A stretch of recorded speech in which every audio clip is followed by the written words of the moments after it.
Holiday edition of The Last Word. With every vote counted in the presidential election, we now know that once again, Donald Trump did not win a majority of the vote. Cook Political Report tells us Donald Trump captured about 77.3 million votes, 49.8%, to Kamala Harris's 75 million votes, 40. To a special holiday edition of The Last Word. With every vote counted in the presidential election, we now know that once again, Donald Trump did not win a majority of the vote. Cook Political Report tells us Donald Trump captured about 77.3 million votes, 49.8%, to Kamala Harris's 75 million votes, 48.3%. A 1.5% winning margin for Donald Trump.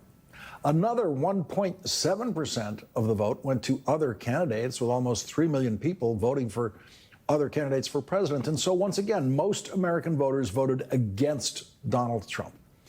In the end, the 2024 election was decided by 229,766 votes across Michigan, Pennsylvania, and Wisconsin.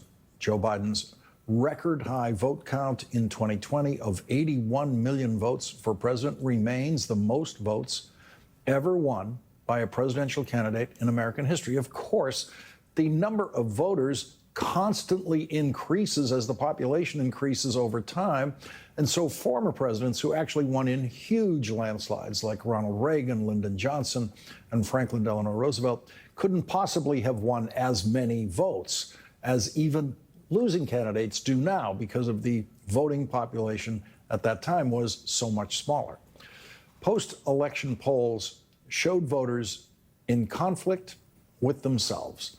79% of voters said lowering prices of goods and services was their top priority. 52% of voters said they favored new tariffs on goods imported from other countries. 59% of voters said that new tariffs on goods from other countries would generally make the prices of the things they buy higher.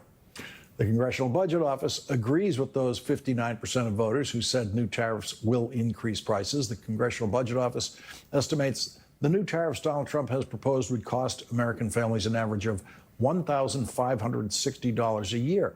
But the CBO inflation calculations did not include imported electronics, and virtually all of our electronics are imported. That is a category that would face the highest price increases, as much as 60% price increases. Republicans showed no consistent governing capacity during the first Trump presidency, with Republican House members in open revolt against their own leadership. It's a habit that they just cannot break. In the New York Times, Jamelle Bouie writes this about the incoming Trump administration.